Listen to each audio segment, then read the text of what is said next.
శ్రీమాత్రే నమః. ఖాండవవనం అగ్నిజ్వాలల్లో కాలిపోతోంది. జంతువులు, పక్షులు అన్నీ ప్రాణభయంతో పరుగులు తీస్తున్నాయి. అలాంటి సమయంలో ఓ చెట్టు మీద చిన్న గూటిలో జరిత అనే పక్షి తన 4 పసిపిల్లలతో చిక్కుకుంది. ఆ పిల్లలకు ఇంకా రెక్కలు రాలేదు, ఎగరడానికి రాదు.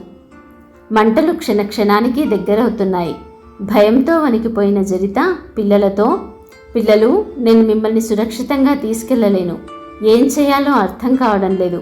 ఈ చెట్టు కింద ఉన్న బొరియలోకి వెళ్ళి దాక్కోండి. నేను నా రెక్కలతో మంటలను అడ్డుకుంటాను. నా ప్రాణం పోయినా సరే మిమ్మల్ని కాపాడుకుంటాను అన్నది. అప్పుడు చిన్న పిల్లలు కన్నీళ్లతో, అమ్మా, తల్లి లేకపోయినా పిల్లలు బ్రతకగలరు, కానీ తల్లి లేని లోటు ఎవరూ భర్తీ చేయలేరు. నిన్ను కోల్పోయి బ్రతికే బతుకు మాకు వద్దు. నువ్వు బ్రతికి ఉంటే మాలాంటి పిల్లలను కనగలవు. ఆ పిల్లలకైనా నీ ప్రేమతో బ్రతికే అదృష్టం దక్కుతుంది. మా కోసం నువ్వు ప్రాణాలు పోగొట్టుకోవద్దు. నువ్వు సురక్షితంగా వెళ్ళిపో అన్నాయి.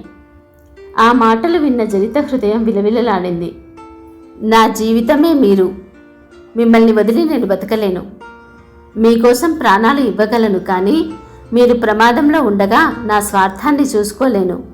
ప్రమాదం మిమ్మల్ని తాకాలంటే ముందు నన్ను దాటాలి అని చెప్పి తన రెక్కలతో పిల్లలను గట్టిగా కప్పేసి అగ్నిదేవుణ్ణి ప్రార్థించింది.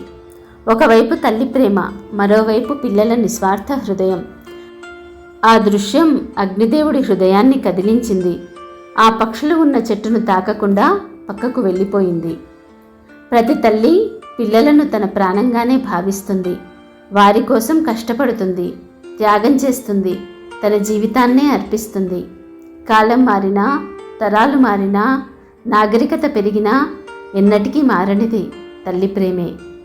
అలాంటి తల్లి చేతులకు బలం తగ్గినప్పుడు, ఆమె చూపు మందగించినప్పుడు, ఆమె నడక తడబడినప్పుడు పిల్లలు ఆమెకు ఊతకర్రగా మారాలి.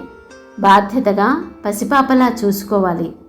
మనకు శరీరాన్నిచ్చి ప్రాణభిక్ష పెట్టిన అమ్మ మాతృదేవోభవ. మనం తింటున్న ప్రతి మెతుకు ఈ నేల తల్లి పెట్టిన భిక్ష. మనకు బ్రతుకును, గుర్తింపును ఇచ్చిన తల్లి భరతమాత. జననీ జన్మభూమిశ్చ స్వర్గాదపి గరీయసి. అమ్మలకు అమ్మ, ముగ్గురమ్మల మూలపుటమ్మ, చాలా పెద్దమ్మ ఆ లలితా పరమేశ్వరి. ఆమె ప్రకృతి, మనలో ఉన్న చైతన్య శక్తి. శ్రీమాత, శ్రీ మహారాజ్ఞి, శ్రీమత్ సింహాసనేశ్వరి. జై శ్రీరామ్. ఇలాంటి మరిన్ని మంచి కథల కోసం లైక్, షేర్ అండ్ సబ్స్క్రైబ్.